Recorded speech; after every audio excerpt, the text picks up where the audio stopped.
G'day guys, welcome to Rumble's Fish Room. So, sorry about the background noise. I'm sure you guys are used to it by now, but every time I seem to go make a video on the weekends, the water change system is running. It only runs 3 times a day for 6 minutes, but I literally just opened the shed and went to start filming and it turned on. So, I know you guys don't mind. Everyone's appreciative of the fact that there is even an automatic water change system. So, update on the fish in this tank. They're alive, which is cool. So they survived. Obviously, I don't know if they would continue surviving because the Seachem safe is only the redose rate is like 24 hours.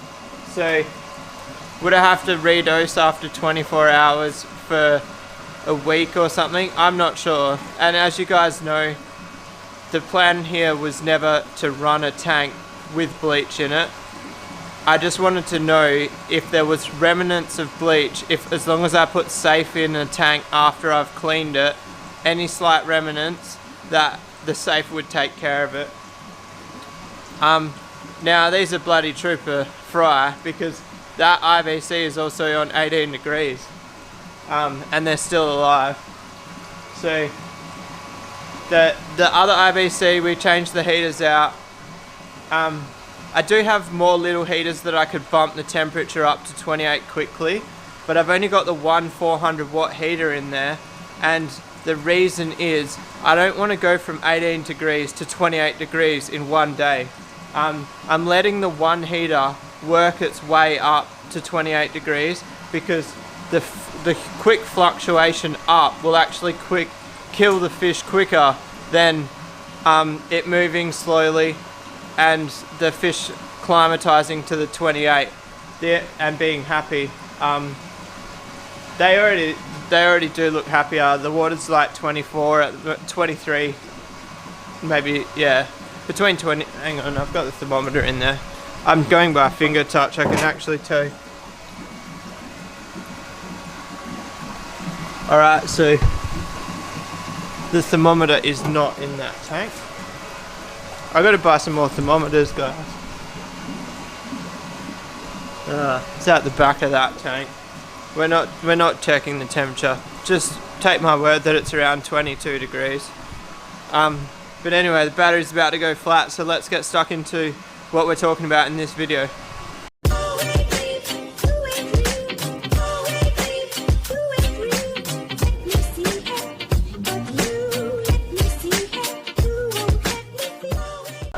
Alright guys, so today I'm going to Carine Pet Central to drop off some neon blue acaras. So he messaged me, asked me if he could grab some, so I've decided we've got a nice halo around us. I've decided I'm just going to take the whole lot up there. I just can't be bothered trying to sell them. I'm at the point now where it's easier to take fish to a shop than it is to sell it. I sell to my members and I sell to, not my members, sorry, I sell to my subscribers and I sell to anybody who contacts me, but I just can't be bothered advertising anymore. So let's get these fish loaded up in a bucket.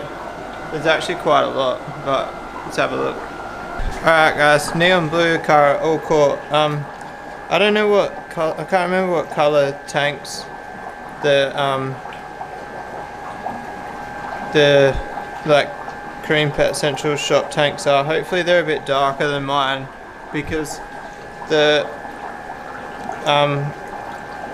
neon blue acara do really well on a dark background. For anybody who's seen my breeding pair, I'm pretty sure they're in my intro, aren't they? They were so dark and beautiful in the 4-foot in the house with the black background. And I've still got the pair, they're up there. But they lost that real rich blue when they went to a lighter background. I'm kind of thinking about moving the breeding pair down to one of the tanks with the black mat and filter and like giving them most of the tank so they've got enough room. There's 2 reasons why. A, they're not breeding up there and this tank's a bit warmer, so I'm hoping the warmer water they might breed. I might even need to get some Indian almond leaves to soften the water up for them, because the tank in the house had CO2 on it, and the tank was like 6.5 pH, and in here they're in like 7.5 pH. I really want to breed them again. Like they were a really good breeder, and like shops are always screaming for neon blue Acara. Like I could, if I could keep the breeding up, I could take as many of these as I want to Carine Pet Central, and I know a couple of other shops that would take them. So I don't know, I just want to maybe put a bit more effort into the breeding pair. I know a lot of the people in the comments back in the day when I had the breeding pair breeding properly, a lot of you really liked the breeding pair, so I want to put some effort into them. I'm going to sell a couple of the Africans guys too, but I don't know which ones yet. I know I say that like every other video, but there's some American, I think some Americans, not Americans, I think they're, well they are Americans, but they're a mouth brooder, we'll just say that I want to put in one of these tanks that someone is giving me. So I might even offer that person one of the Mabuna colonies, because for anybody who doesn't know, I don't actually really like Mabuna, but I've got so many, I kind of want to thin out. But yeah, that's the story for another day. Let's go drop these off. I don't know if I'm going to film there. I might pick up some fish when I'm there, we'll see. And if I do pick up some fish, I'll film that when I get back.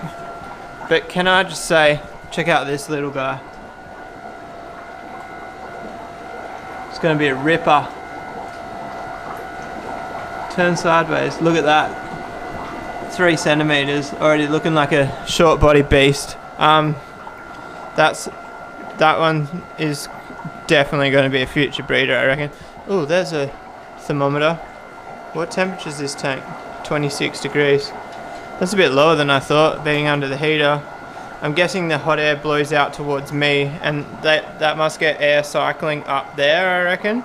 And the pond's not very warm. But anyway, let's go to Carine. Alright guys, we're back. I didn't film there. I know, I've got to get back into the habit of filming in public. It's like this barrier that I used to have, and then I did some filming in public and I got used to filming in public, and now because I haven't for a while, I've gone back into not filming. Alright, so here's a koi fish. Totally random, I know. So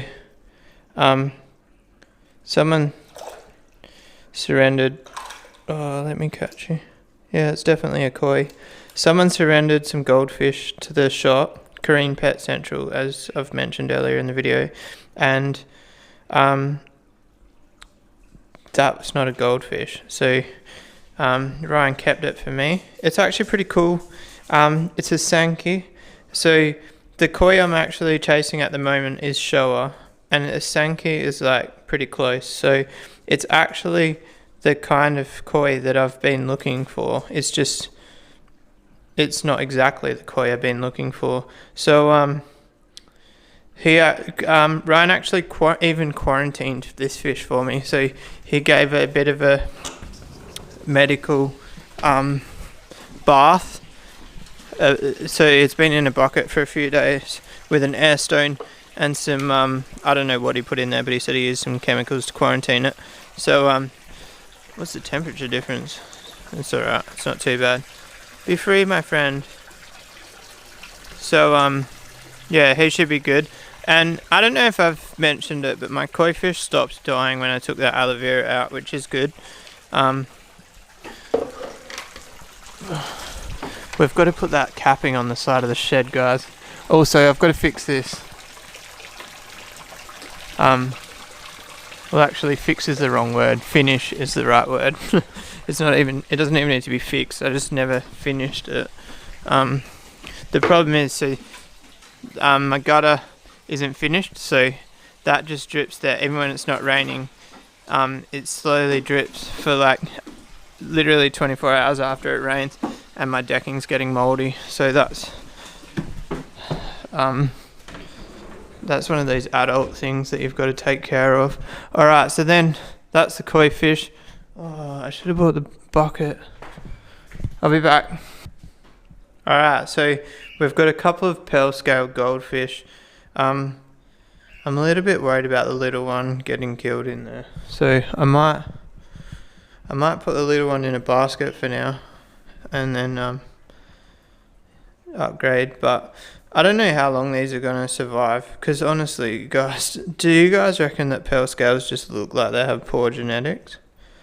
But we're going to throw them in there, and that hopefully they prove me wrong. I've never owned one before, and one of the reasons I've never got one is just because they look like they've got bad genetics. But I might give these guys a little bit of a bath before I put them in, and then we'll put them in. Alright guys, so I gave them a salt bath and a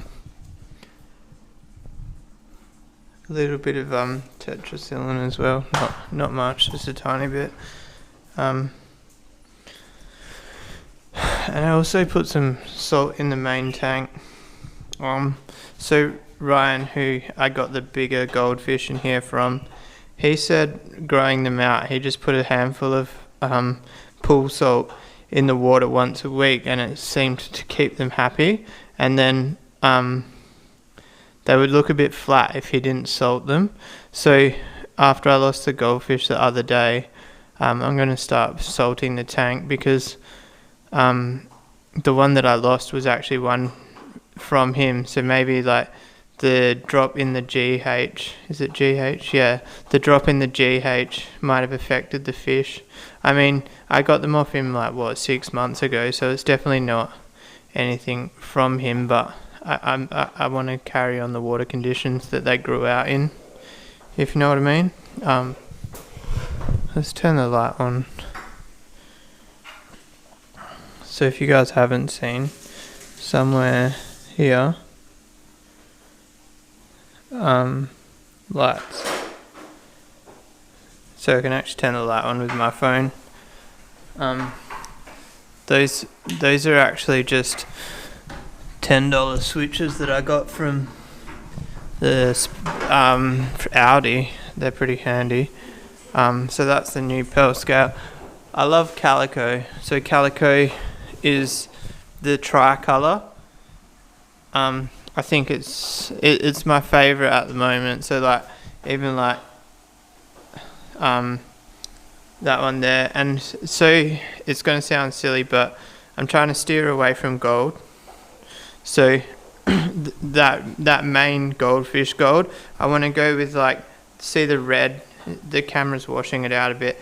This one's red, not gold, and then this one here is like bronze, not gold. I guess it's still gold, but I want more of a variety of colors in the tank. In saying that, the pearl scale I just got is that gold. And then the little one's cool. It's got really, it's not happy because I just gave it a bath, but it'll be all good. It's got really contrasting black, like the black is really strong. That was the main thing that shone out to me on that one. That was the smallest one he had for sale. So trust me to pick like the smallest one, which is a pain when all mine are a bit bigger. So in this situation here, this is why I want to do a sump, guys. I could put that little one in the sump. It would have high flow, and it would grow quickly in the sump. So the only thing I worry about putting little ones in, the goldfish are more aggressive than I ever realized. So this one here, is it a Riken or Ranchu? I think it's a Ranchu. I can never remember, guys.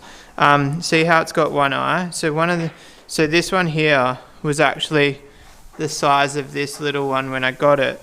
And the first night, one of the other goldfish ripped its eye out. So that's kind of why I'm hesitant to throw this little guy straight in here, because they're actually more aggressive than I ever really thought they would be. This guy's such a fatty. We'll see how they go. There's a shop that there's actually a couple of goldfish that I want to get, but they're having a bit of a disease issue in the tank, so the fish are not for sale. So I've been checking the store once a week, and if they are happy with the health of them next time I go in there, I'm definitely going to grab the fish. I won't tell you what they are yet, but because in case I don't get them, I don't want to get anyone's hopes up. But let's just say we need some blackfish in there. Either way, I'm going to get some black moors and some black rikens. Is it riken? Oh, I can never remember, guys. Quick, let's Google it. Riken.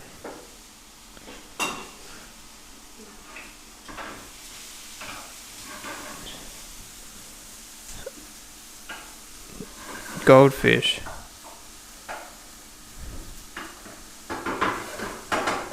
It's not riken. Is it ranchu? It's ranchu, isn't it?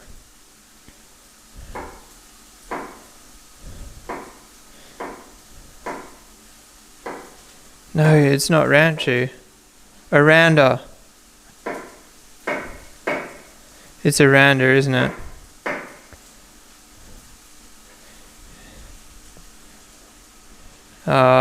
I'm confused now. No, so I give up. Maybe it. What's the one without the bubbly head? It's ranchu, hey.